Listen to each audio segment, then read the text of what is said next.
So good morning, everyone. I'm Bruno De Conchi. I'm a professor here at the Institute of Economics at Unicamp. And it's a great pleasure for me to introduce you to Jayati Ghosh. Farwa sent me some information, so I'll read it because it's a lot of information. Jayati Ghosh has taught economics at JNU for nearly 35 years, and then now she's a professor at the University of Massachusetts, Amherst. She has authored and edited 19 books. 21 actually, Farwa. 21, okay. Farwa, you have to update it. And she received some prizes as well, several national and international prizes, including the International Labour Organization's Decent Work Research and a lot of other prizes.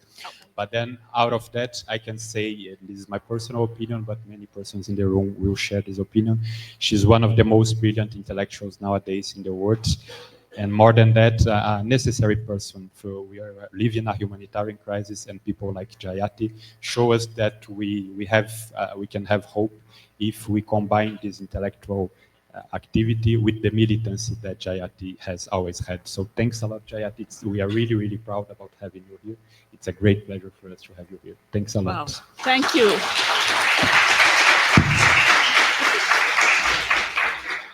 Wow, Bruno, thank you so much. But I have to actually say how delighted I am to be here. And just meeting all of you young people and seeing your energy and commitment and actually just your intelligence, it's really inspiring for all of us. I have to say, those of us who have left you this horrible world to negotiate, we are very grateful that you are here to negotiate it. So thank you. It's really been a great pleasure to be part of this. So thank you, Bruno. Thank you, Chandru and everybody else who's been organizing this. It's been, for me, definitely something to look forward to and to appreciate. Okay, so it's a huge topic, as you can see, right? So I'm going to just try and, which one do I use here? Okay. So let me just begin with something that will seem to you to be outdated. Yeah, because it's the 6th assessment report of the IPCC on climate change, okay, which is 2022. It's already 3 years old. So why am I giving you a 3-year-old report? Because we have it directly from the mouths of experts who are writing IPCC reports that everything after that has been censored, that they have been forced to reduce their predictions and their assessments because apparently the sense is that if they tell the truth, it will be too depressing and everybody will just forget it and go home because it will seem impossible, okay? So this is the last one we have, which is, according to them, the most scientific objective assessment of the state of play 3 years ago, which clearly means things are worse now. And of course, 3 years ago, they found already climate change, no surprises, had caused a huge amount of damage, lots of losses and all kinds of things in terrestrial, on land, on water, everywhere, okay? And that each estimate of loss is bigger than they had projected. In other words, what they thought would happen in 2020 or 2021, it was much worse when they looked in 2022, okay? So in other words, each projection is an optimistic projection and it turns out that the reality is worse.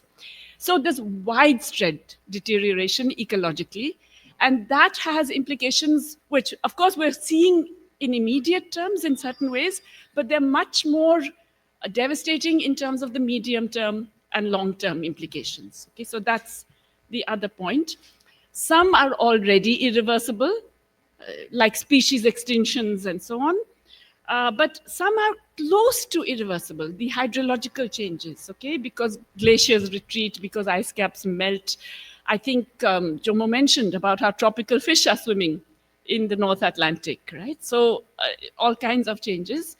And of course, permafrost thaw in the Arctic. So just to give you really full-blown scare, one of the scientists whom we spoke to, there was a UN commission I was on, which we spoke to this group, said that, frankly, when the Arctic poles start melting, we can't predict anything. All bets are off. We really don't know. So everything we tell you is not even a guesstimate because none of our models has fully incorporated the implications of polar melt. So, yeah, okay. Now, again, we also know that this has all kinds of social and economic consequences. It affects health, it affects, it creates humanitarian crises, especially for shocks and extreme episodes and so on. But another very important point that was made in that 6th assessment report, which has been kind of dropped thereafter, is about adaptation. It's not just that there isn't adaptation, there is also maladaptation. That is, a lot of the responses actually make things worse. Okay, so more air conditioning because things are getting hotter, which actually adds into the medium-term problem. Then you're trying to create, you're trying to suppress fires in naturally fire-adapted ecosystems. You try and prevent flooding and tsunami impacts by building seawalls and hard defenses. All of these actually push the problem down the road and make it bigger. Okay, so maladaptation is actually something that has got further advanced over the last 3 years. And it's something we don't talk about enough. There is inadequate adaptation for sure, as Jomo mentioned this morning, and massive increases in loss and damage, yes. But there is also the impact of maladaptation. A lot of this, again, concentrated in the same rich countries that have been, shall we say, associated with the problem in the first place. Okay, now, these estimates. So first of all, let me put in a caveat. I'm not a big believer in GDP as an indicator of human progress, for sure. But there are all kinds of different estimates in terms of the implications. And this one, as you can imagine, it goes till the end of this century. So it's all kinds of assumptions are made when deriving these numbers. Broadly, though, it kind of fits in with a pattern that we're already seeing, which is that the countries of the Northern Hemisphere and the northern part of the Northern Hemisphere are actually benefiting from the climate change.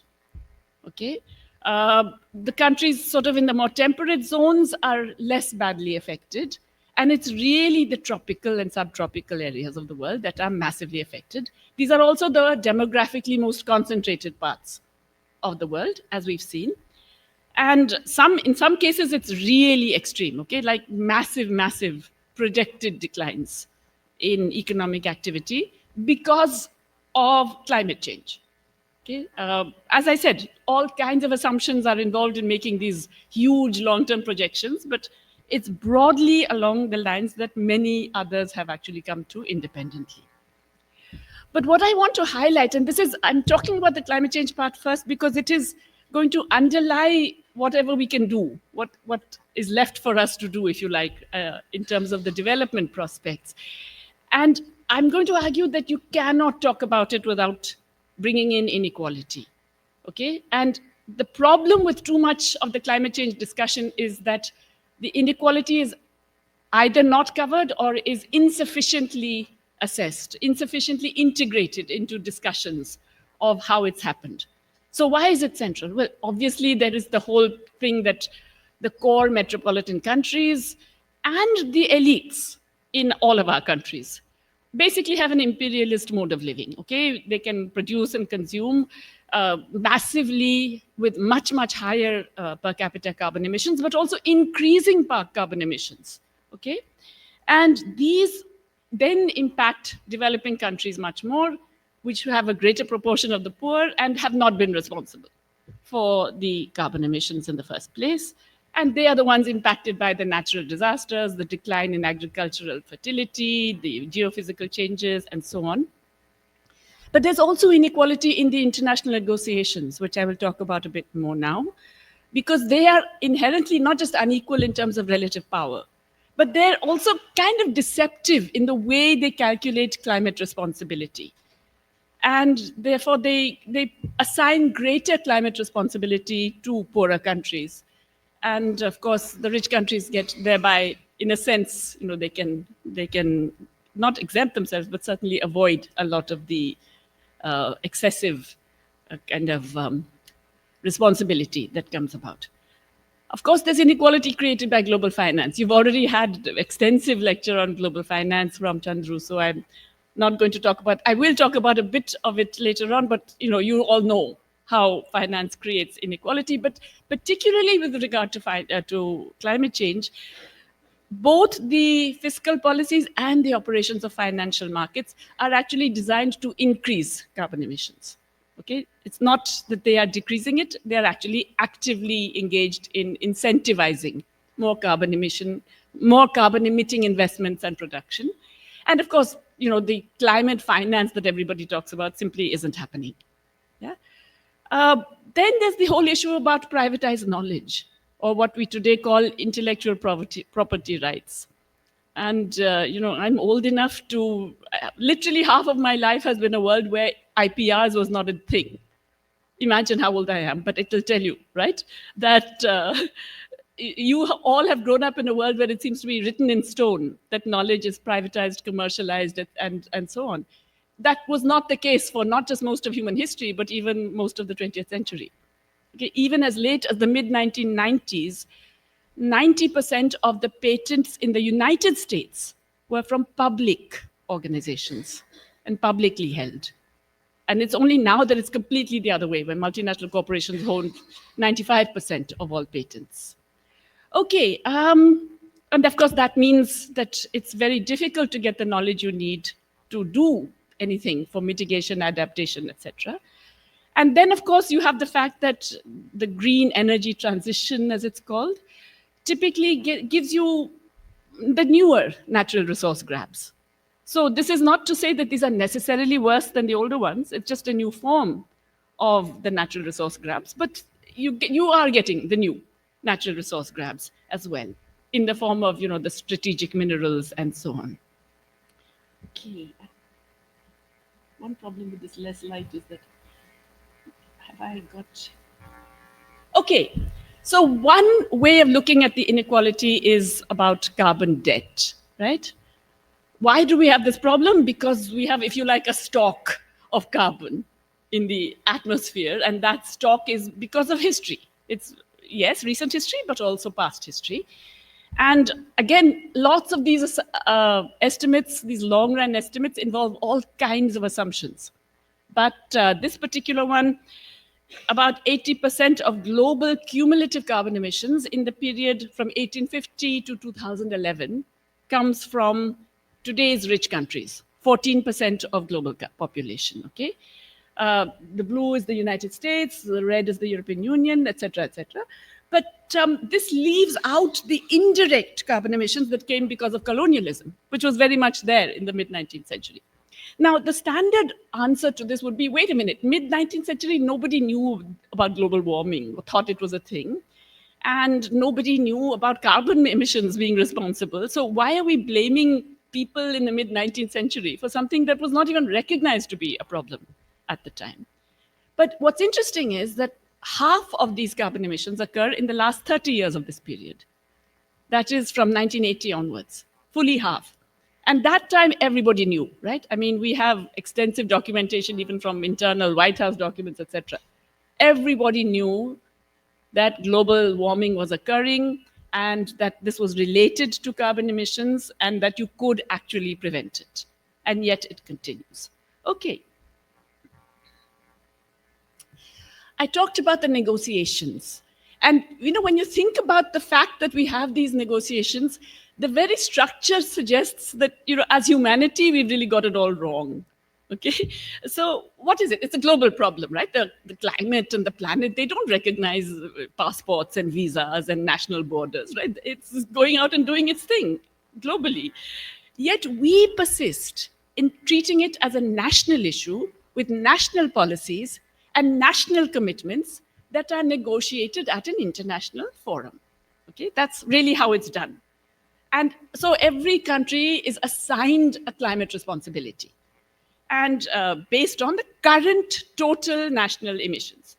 And then that's the basis for the negotiation. And then you promise that you're going to get to net zero by 2050 or 2070, usually very far off, when everybody in the present conference will be dead. So it's so you don't really have to commit to anything serious.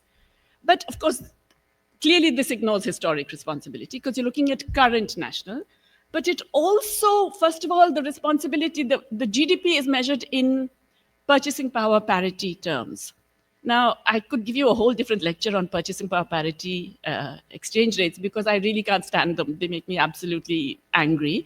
But the bottom line here is that this measure, which is an entirely synthetic measure, right? It's not a real, it doesn't exist. Market exchange rates exist. You want to go and change a Brazilian real, you will get the market exchange rate for the dollar. You're not going to get the purchasing power parity exchange rate, right? For any trade or financial or cross-border transaction. But this particular construct is used to measure GDP of countries. And then essentially what it does, we can talk about it later, but it overstates the incomes of poorer countries, okay? So they get effectively more responsibility than is, shall we say, justified by the market exchange rate. And so they, they're told you have to do more because of the fact that their GDPs are artificially inflated by this construct, this entirely synthetic construct that does not exist. And of course, the measure of carbon emission that the UNFCCC uses is a production-based measure. It is how much carbon is emitted in all the production in your country, which excludes the role of international trade. And we know it's come down to some extent, but we know that the rich countries have managed to export a lot of the carbon-emitting production. And and this was at its peak in 2012. It's been coming down a little bit since, but it's still significant. So because of that, then you say, okay, who are the recent big producers of carbon? The recent increases are China and India. Okay, so China went from number 3 of carbon emissions in total production terms in 2000 to number 1, beating the US. Okay, India has gone from number 6 to number 3, just behind the US. But that's total. Now, supposing instead we look at per capita emissions by final demand. Now, final demand includes the role of international trade. So it's all the consumption and investment that is occurring in your own country, okay, which includes whatever you're importing for your consumption and investment, and then in per capita terms. So if you do that, you can get a very different picture. This is way back. This is in 2015 because of the OECD database. It was easier to get it for that period. But in 2015, the US, it was 18 metric tons per capita, okay, way ahead of everybody else. And then which are the other big emitters? It's Japan with 10.4, it's Germany with 10.4, it's, Russia as an energy exporter, UK with 8.8. And then you get energy exporter Russia with 8.1, but also France, Japan, basically a lot of rich countries have very high per capita demand-based emissions. China, on the other hand, it's only 5.7. It has increased. I should tell you, the latest estimate is 7, but it's still way below the US in per capita terms. India, it's only 1.5 in this period, right? Tiny in per capita terms. So you can see how this notion of looking at the aggregate really obscures that inequality, the per capita inequality, which, and we're going to have a COP soon in Belém. Once again, you will not find even in Belém, you will not find per capita being talked about. It's just gone from the agenda, okay? So that's an important angle to remember. But also, I should point out, wait a minute, don't tell me I left out a very critical graph. Okay, let me do this first. That we all know that the world is more unequal in many kinds of ways. One typical way to look at it is the share of wage incomes. In fact, usually it's wage and self-employed incomes because self-employed people are almost like wage in many ways. And you will find that that's declining globally. The blue line is the advanced economies. The orange line is the emerging market economies. I don't know if you can see it clearly, but there's a broad tendency, okay? So the capital versus labor inequality, the battle is being won by capital right now, okay? But what's also important to remember is that within capital inequality has increased massively. Now, I haven't put that chart in because I thought I don't want to inflict too many on you, but I will circulate a paper I've written which talks about it. There's a massive increase in the profit share of multinational corporations to total profits globally. like really massive, okay? And in fact, work done by UNCTAD, Richard is sitting here, and his division in UNCTAD was very useful in putting that out. So number one, there's a massive increase in multinational share of total global profits. Already global profits are rising in the total value added. Within profits, multinational profits dramatically rising relative to all other profits. Within multinational profits, US corporations' profits rising as a share. Okay? Even though the US is not the biggest, in terms of investment and so on, it's not, and all this is pre-Trump. This is all, Trump won included, but not otherwise. Yeah? Okay. So I have argued, in fact, I will circulate it, and this confirms the point that Jomo was making this morning, that, this is part of the fact that really today it's rents that drive capitalist accumulation. It's not profits. Profits in the traditional sense, which would presumably be based on, innovation in the Schumpeterian way. It's not even Schumpeterian rents anymore. It's rents based on regulatory arbitrage, on the ability to influence regulations to suit yourself. And that extends across the board. Jomo mentioned Peter Thiel, okay? A major beneficiary of regulatory arbitrage. The entire cryptocurrency wave that we are experiencing today, it's another form of large capital being able to utilize regulatory arbitrage to increase their rents and so on and so forth. So there's a major change in the way global capitalism is operated, and that's actually associated with greater stagnation in terms of investment rates. Broadly speaking, global investment rates have been declining now for half a century, and driven by the investment rates of the rich countries. They're only being kept afloat by countries like in East Asia, China specifically, but a bunch of other East Asian countries as well. Okay, back to the climate change aspect of the inequality. This comes from the Carbon Inequality Report produced by Lucas Schnossel and others in the World Inequality Lab in Paris. And this is looking at income shares in terms of global income. Okay, again, lots of leaps of faith required to get this kind of estimate, but let's go with it for now. So you take the bottom 50% of global income, they are going to experience about 70% of the losses, or they currently experience about 70% of the losses due to climate change, okay? However, they have been responsible for only about 12% of emissions. This is the bottom half of global population.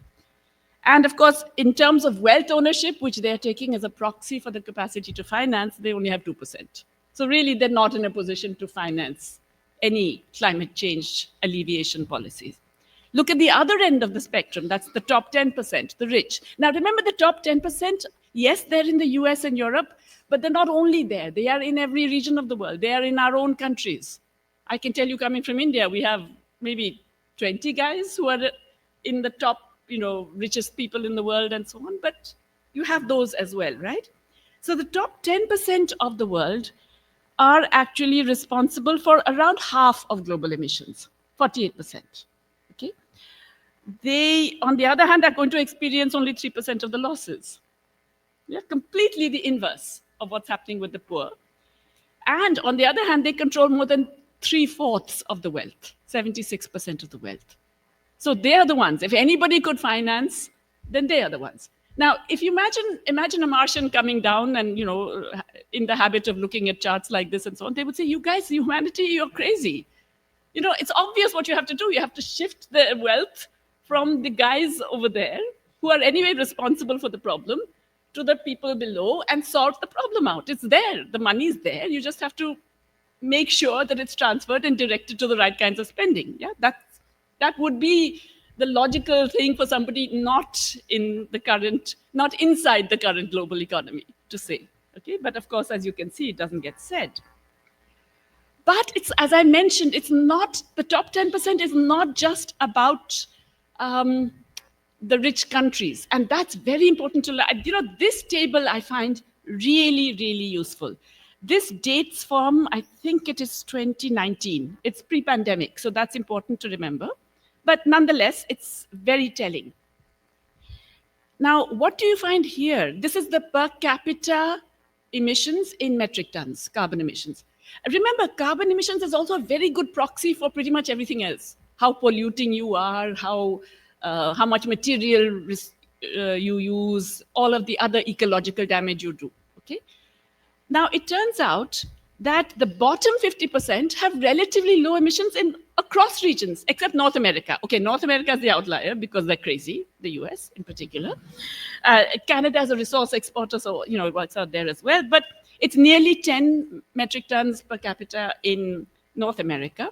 But in all the other countries, including Europe, it's relatively low, okay? Now, so that's the first column, as you can see. Now look at the last column, the top 10%. And you will find that the top 10% of, let's say, East Asia, it's nearly 40 metric tons per capita, which is significantly above, like many multiples of even the bottom 50% of North America. And definitely much, much lower than the bottom 50% of Europe. So it's not only about countries, you see the point, or regions. It's really about the rich versus everybody else. Yeah? Of course, North America, as usual, is completely out of the league. It's 73% metric tons. The top 10% in North America, 73 metric tons. If you go to the top 1%, it's in excess of 300 metric tons. If you go to the top 0.01%, it's in excess of 500 metric tons. When we get to the Elon Musks and the Jeff Bezoses of the world, I don't know. I mean, thousands and thousands of metric tons, okay? But nonetheless, you do see how it's not just between country inequality, it's within country, within region inequality, which is critical. Again, if the guy from Mars or the lady from Mars, whoever came, they would say, well, look, do something about the top guys. They're the ones who are clearly way out of whack with everything else, and they're responsible for half of the carbon emissions, right? So why don't you address the top 10%? Would be the obvious question. Now, what does that mean? It really means that, this whole thing, we can't do control carbon emissions because we have to address poverty. That's nonsense, okay? If you reduce inequality, it's perfectly okay and easy to do the necessary steps to eradicate poverty without having any major impact on carbon emissions, because half of them are being done by the top 10%. And by the way, the other thing I didn't mention for the previous chart, actually the carbon emissions of the top 10% have increased in the period from 2000 to 2018, have increased. Whereas the bottom 50% in most regions has either stagnated or fallen, even in the rich countries. So this whole thing, let's have a carbon tax which taxes everybody. It's regressive, but also it doesn't attack the problem. So many of the solutions that are offered, even by our progressive friends, it's a problem because it doesn't recognize this basic inequality. Okay, back to this. So if you wanted to get to the basic minimum of poverty reduction, that 3.2 per PPP, which I hate, okay, but World Bank, poverty line, if you try and get everybody out of that, you would increase carbon emissions globally by 5%, okay? On the other hand, as I said, the top 10% are doing 50% of the total. So get them to reduce by 5%, no big deal. Get them to reduce by 10%, and there are ways of doing it. You could, for example, ban trips to the moon. You could ban private jets, or maybe tax them at 10,000% per flight or something. There are many things you can do. The 1% alone is responsible for 15% of global carbon emissions, okay? This is an estimate by Gabriel Zuckman that if you did a 1.5% wealth tax on the centimillionaires globally, the ones who have more than 100 million, just a 1%, 1.5% wealth tax. And come on, you won't notice that, right? If you're that rich, 100 million. I mean, it's like a stock market fluctuation. You wouldn't barely notice it. You get almost 300 billion, okay? Relative to the currently estimated adaptation needs of about 200 billion. So you get more than you need for current adaptation needs with just a 1.5% tax. Or if you think of it another way, if you bring the carbon emissions, the per capita carbon emissions of the top 10% globally, just to the European Union average, which is 8 metric tons per capita, okay? just to that metric average, you would reduce global carbon emissions by 1/3. So, these are things that we don't even consider. And I have never heard any COP talking about this. It's certainly not in any statements. It's not in any, okay, wait a minute. Sorry to be, there we are. Okay, fine. So that's the problem. Why can't we do something about it? What's holding us back? Us, the developing world. What's holding us back in terms of development, addressing climate change, doing all of those things? Well, one is that we're stuck in this world of currency hierarchies, right? And these currency hierarchies, you all know this. I'm sure many of you have anyway experienced it in your own lives, but Chandru has already told you all about that, right? That you cannot do anything because you'll get punished by the capital markets. And the trouble is that you will get punished even if you are very good, if you behave yourself. If you are fiscally prudent and, restrain your spending and do austerity and do all the stuff that they tell you to do from Washington, you still get punished. Any kind of global shock, a climate shock, a terms of trade shock, an export shock, a foreign exchange earning shock, an interest rate shock, they raise the interest rates in the US. Any kind of macro policy shock, they expand spending in the US, which Trump is going to do, expand the deficit rapidly, okay? A public health emergency, you get punished for all of those things beyond your control. That's number one. The other is, of course, that we can't raise our own tax revenues because we have a really outdated international tax system, which I would be happy to talk about at length, but I will not right now. But basically, we are enabling tax avoidance, which is legal, and tax evasion, which is illegal, through a whole range of legal and basically our legal tax architecture globally is a mess. Okay, we don't tax. Multinationals end up paying almost no tax. The very rich end up paying almost no tax. Bezos pays no tax. Okay, Musk pays no personal income tax in the US. In fact, he gets, because he has many children, he gets child support. I'm not even joking. He may not know that he gets it because it's not that much, but yeah. Okay, and then of course you have sovereign debt stress, and we don't get access to the necessary technologies. At least most countries don't get access to that. And then of course you have the weaponization of trade that Jomo has already told you about. The economic implication of that weaponization of trade is massive economic uncertainty. And in periods of uncertainty, investment comes down, right? And as a result of investment coming down, economic activity and employment come down. So in both senses, I mean, you're going to get hammered whether you suck up to Trump or not, because global uncertainty is going to impact on investment, economic activity, and employment. And so that is a headwind you have to address, you have to be concerned about. I mentioned that we get hammered by global markets, even when we are very good. And this is, to me, it's a very upsetting chart. This is, by the way, in case you think it's me making up crazy details, no, this is from the IMF Fiscal Monitor, okay? So I haven't made up anything.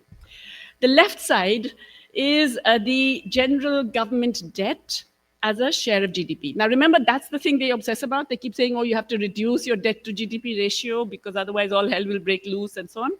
The blue line is the high-income countries. The orange line is the middle-income countries. And the gray line, I don't know if the colors come out at all. The one below is the low-income countries. Okay, now you tell me who's fiscally imprudent here? The rich countries, this is the pandemic period, okay? The rich countries go from 102% of GDP, public debt to GDP ratio, 102%. It goes up in the middle of the pandemic to 123%. 20 percentage point increase, okay? Because it's a pandemic, because you need to spend more money, which makes, it's counter-cyclical, it makes sense. And it stays quite high, it comes down a bit, but it still stays high at about 113% as late as 2023. Okay, so that's fiscally profligate, right? But middle-income countries, we are much more careful. So we already had a lower public debt to GDP ratio on average. It was about 54%, goes up to 66%, and stays high, but it's still about 69%. That's the average of middle-income countries. Brazil, the country we're in today, I think the public debt ratio is around 60%, slightly below or above. And you have people talking about generating primary surplus. And you ask them, why do you have to generate a primary surplus when you have a low public debt to GDP ratio and no external debt? Why on earth do you need to generate a primary surplus? But it's like, oh, no, we have to generate a primary surplus. Okay? The low-income countries, they're even more disciplined. It's really tragic how disciplined they are, right? And now what does discipline here mean? This is the middle of the pandemic that we're talking about, or pre and post. But okay, so they already had very low, it was what, 42% of GDP. It goes up to only 46% of GDP, way below anything that the European Union, for example, considers is okay, way below, tiny total public debt to GDP, okay?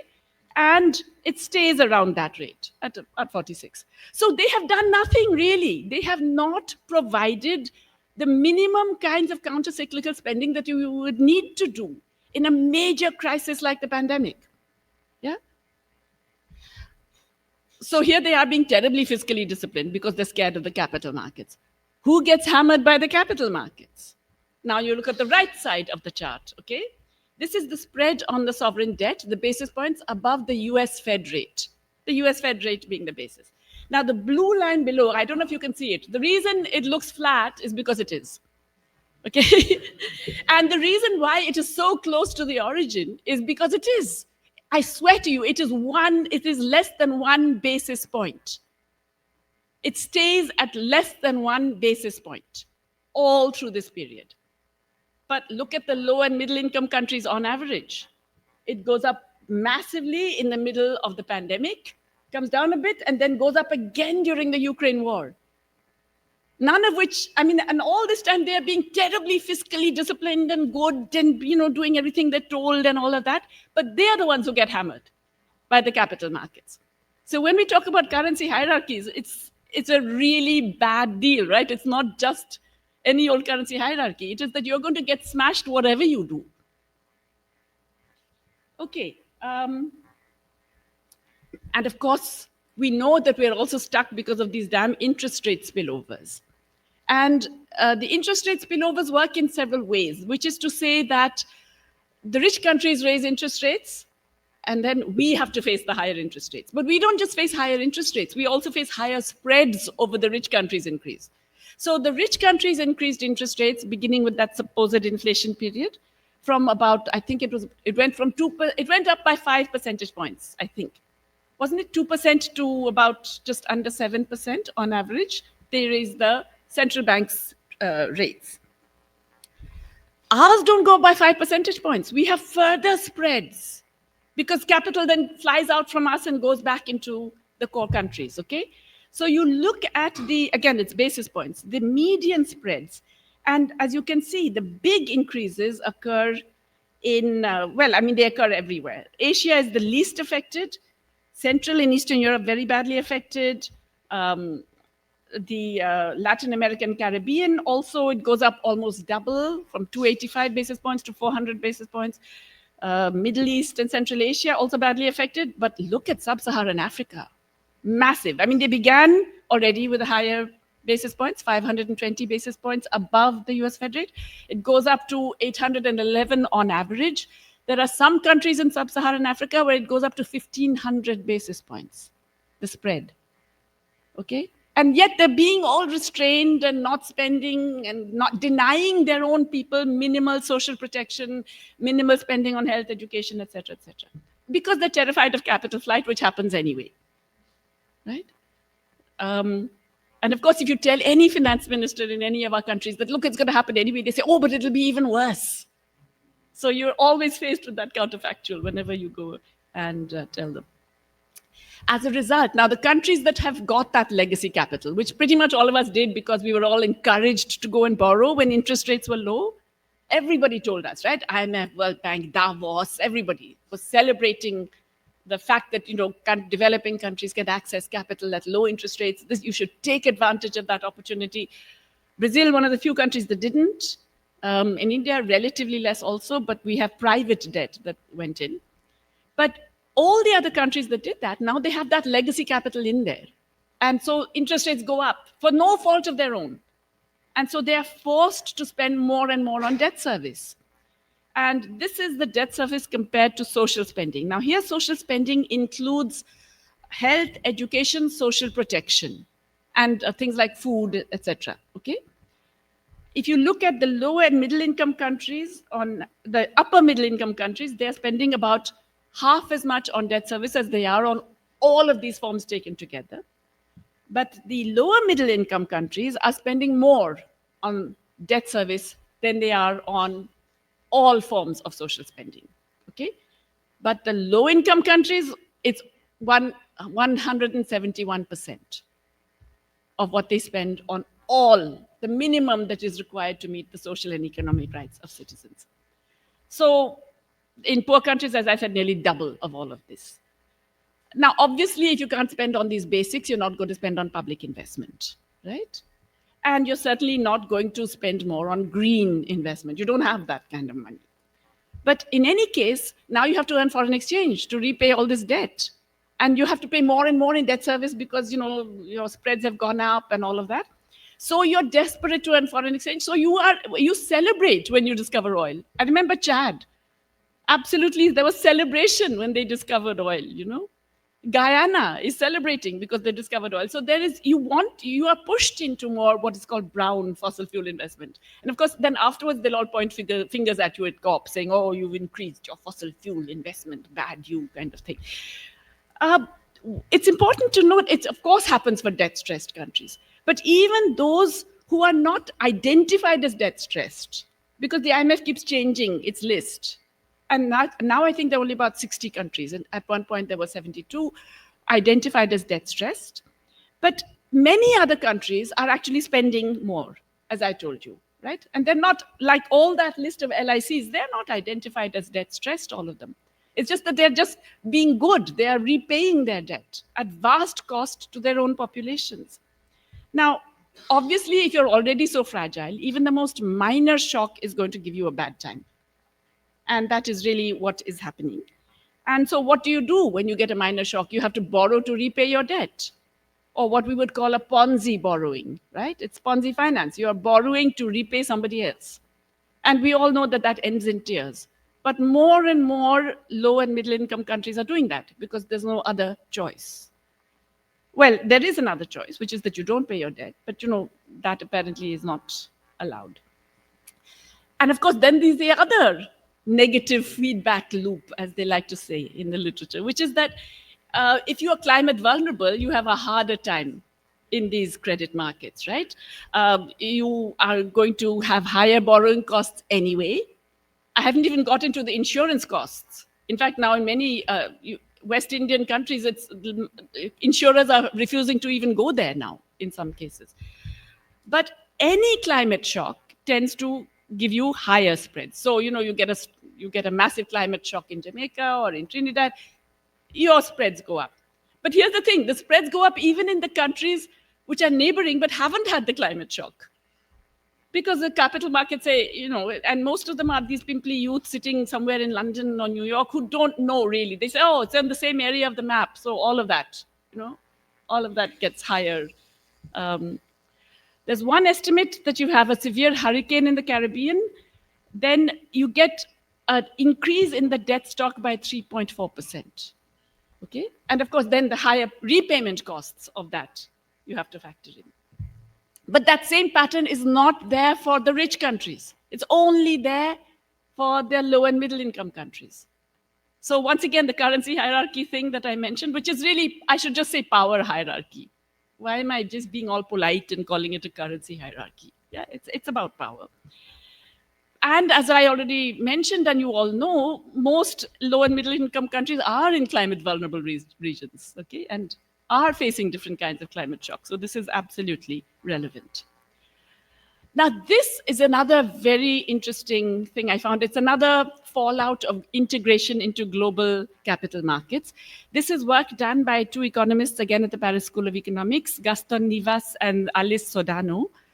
And it's what they did is they looked at the interest rate, the returns on your investment abroad versus what foreign investors earn from your assets, okay? And so you could call that, if you like, the net yields or the excess yields or the net yields from engagement in the global capital market. Okay? What's really striking, look at so if you are above that line, then you are a beneficiary, if you like. You are paying less to foreigners for what they hold in terms of your assets than they are getting from you. Does that make sense? You're getting the point, right? Okay, I mean, it's typically you can call it an excess yield or a return differential, but it's really a seigniorage gain or loss. Okay, it's the advantage of being the rich guy, the big guy. So again, look at the ones above the line, and the Eurozone is the red line, the red dotted line. The United States is the blue line, and Japan is the green line. Okay, and you can see how much they're benefiting. So everybody talks about the dollar's exorbitant privilege. What I really like about this, it's not just the dollar. It's pretty much the rich world has this exorbitant privilege of massive beneficiaries of these seigniorage gains. But look at the other lot. That's the rest of us in the world. And these are the most powerful of the other lot. Yeah, the BRICS countries, China and Russia separately. So China, you would think, should be a beneficiary, but China is also a loser in this game of capital market integration, right? That's the yellow line. Is the color showing? It's the higher up of the ones below the zero, okay? And the red line is Russia, significant loser in terms of the seigniorage losses. And the black line is the BRICS on average. So we're all losers. We're all losers in this game of being integrated in global capital markets, even the so-called success stories. I looked earlier for another study, I looked at some Asian countries which are all seen as the big winners of globalization. Malaysia, Indonesia, Thailand, India. We're all seen as big winners of globalization. And I looked at just the seigniorage losses. And Thailand, for example, which is seen as this big winner from globalization, was paying 5.2% of GDP per year as seigniorage losses, which is more than all the capital coming in. Their seigniorage losses were more than their net inflow of capital. Okay? Malaysia actually had a net outflow, so it's not surprising they had big seigniorage losses. But imagine 5.2% of GDP. If you could do that for domestic investment, what a change there would be. So anyway, that's another aspect of the inequality. And of course, the international financial institutions have made things worse because they are not counter-cyclical in their lending, they're pro-cyclical. And so here are the left side is showing the net financial flows. And as you can see, so the period here, it's hard to see, I'm sorry. The period goes from 2000 to 2023. But as you can see, it peaks around 2014. That's the highest point. And then it stays high till about 2018, and then it just collapses. This is all private financial flows. And it's turned negative by 2023, okay? And the first half of 2024, it's negative. But what happens in 2023? You should think that if it's negative for private, that's when the IFIs should chip in, right? That's when they have to increase their lending because they're supposed to be counter-cyclical.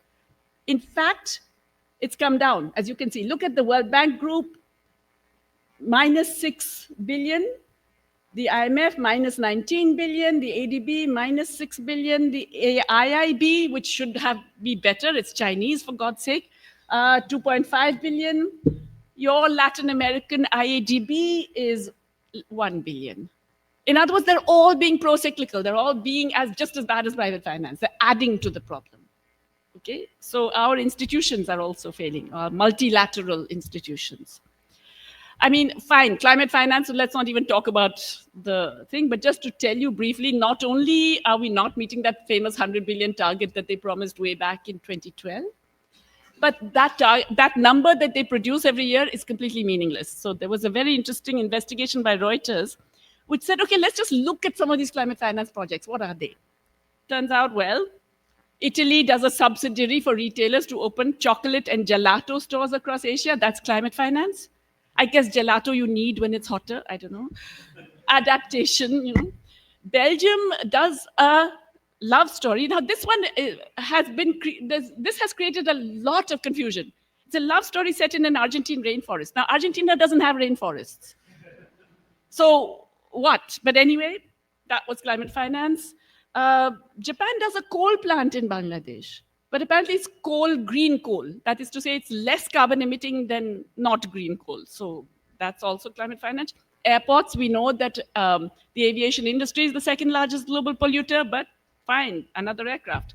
So how does it work? You can define your own. We still haven't got a globally accepted definition of climate finance. You can define it, and anything that is supposedly using green technology, which is again not defined, is climate finance. So when we look at those numbers, whether it's the estimates of what is required or the estimates of what they're providing, don't take any of them seriously.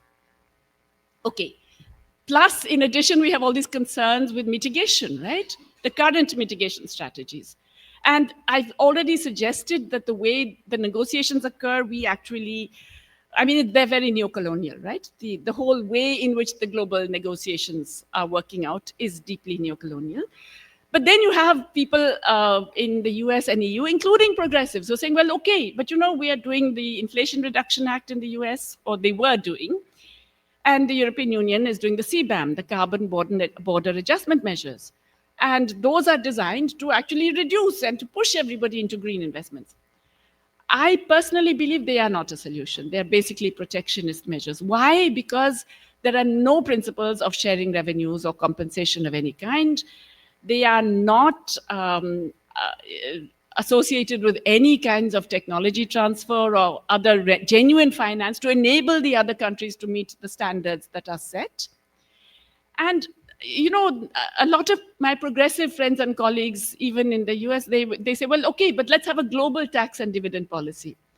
And everywhere in the rest of the world where you even say this, everyone's rolling their eyes, right? Because we know that, what do you mean global tax and dividend? Who collects the taxes? How are you going to ensure that it gets to people who are, you know, supposedly going to benefit from it outside of your own country? And if it's going to be some global fund that is set up, we've had enough of those global funds, thank you very much, is pretty much the reaction that most people have. Cap and trade hasn't been effective in reducing emissions. It's basically shifted the emissions from one location to another. And then, of course, you have all the new resource grabs that I've mentioned, lithium for batteries and so on. And, you know, the trouble is that some of it is our own fault. We don't put in our own environmental codes and restrictions, etc.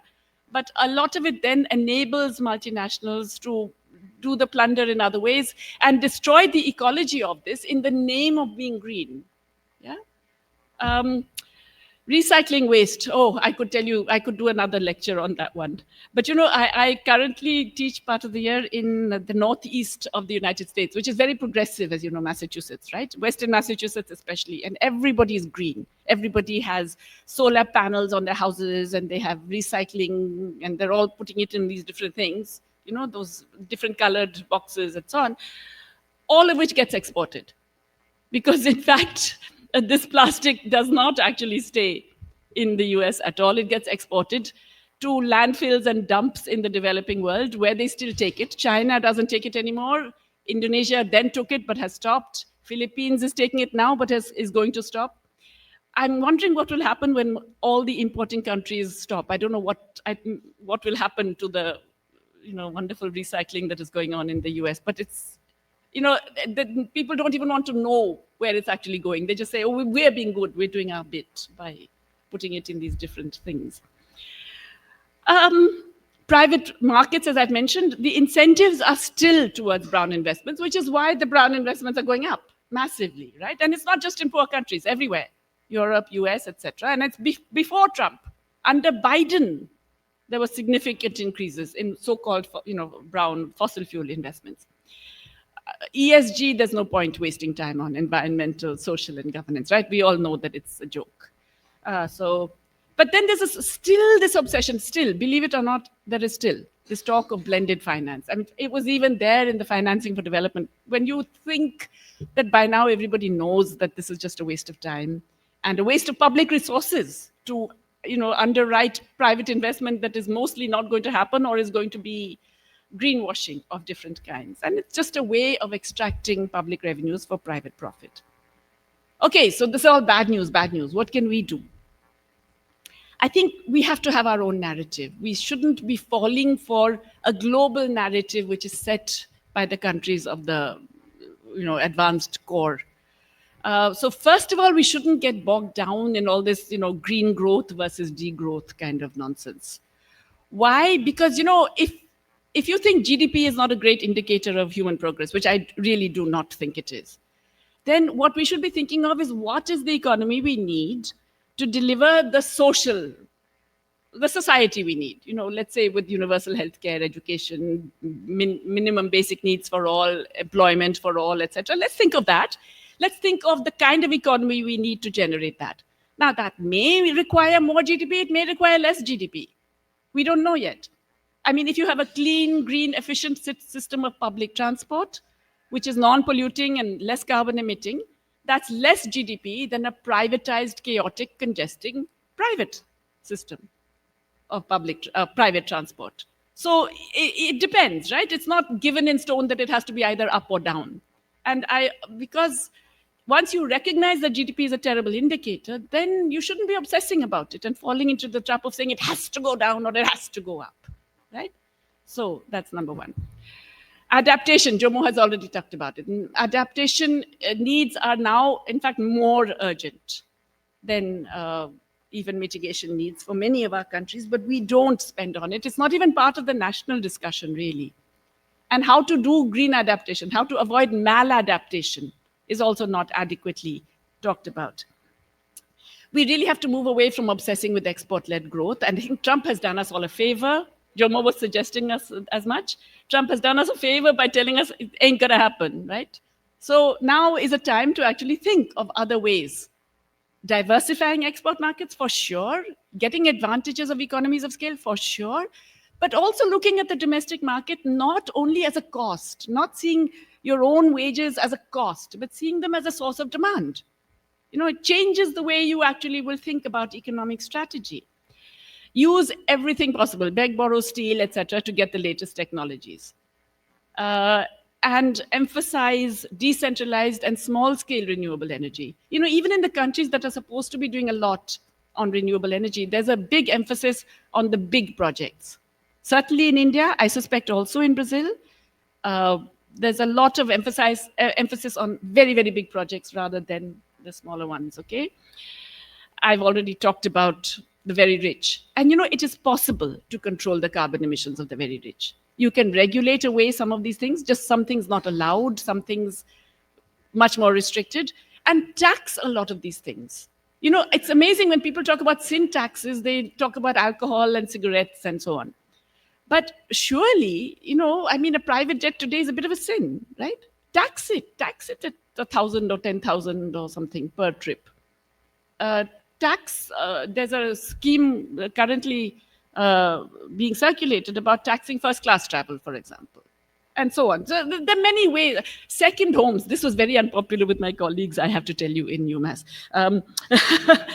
In the US, I didn't realize this, second homes are the second largest source of carbon emissions after aviation.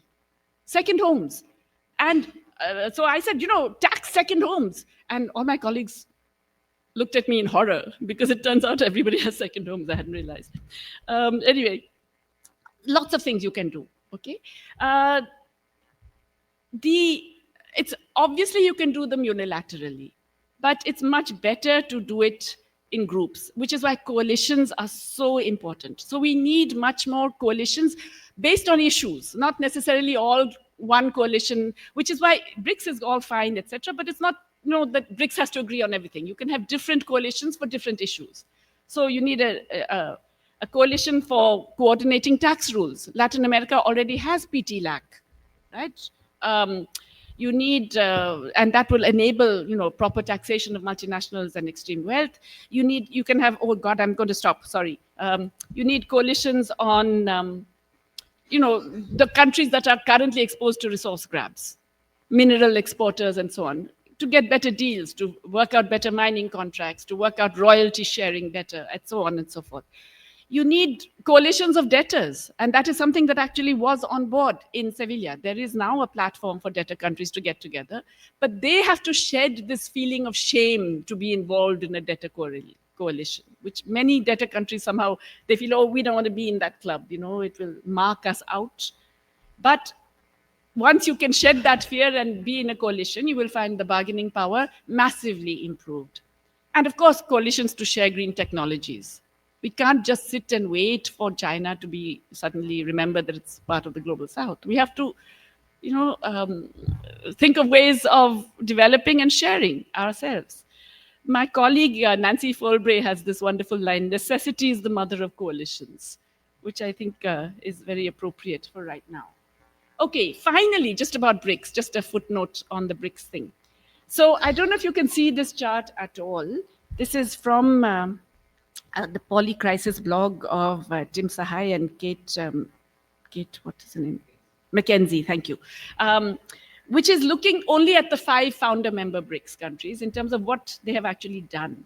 And the red in terms of various areas, okay? So there's, you know, the generation of green energy, changes in manufacturing in green energy, how much of the reserves are you holding in your own currency or in other non-dollar kinds of things, your share of global trade, commodities pricing, the impact, you know, the development finance. Now, what is interesting number here?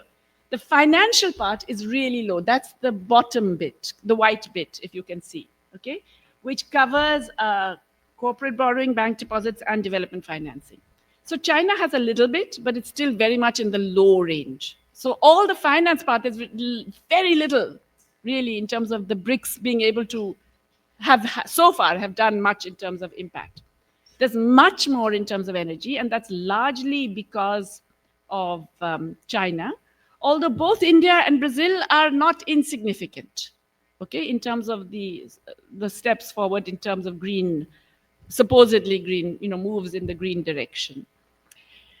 In terms of trade invoicing, that's quite interesting, I think. There is I mean, China definitely has moved forward in terms of trade invoicing, not in US dollars, okay?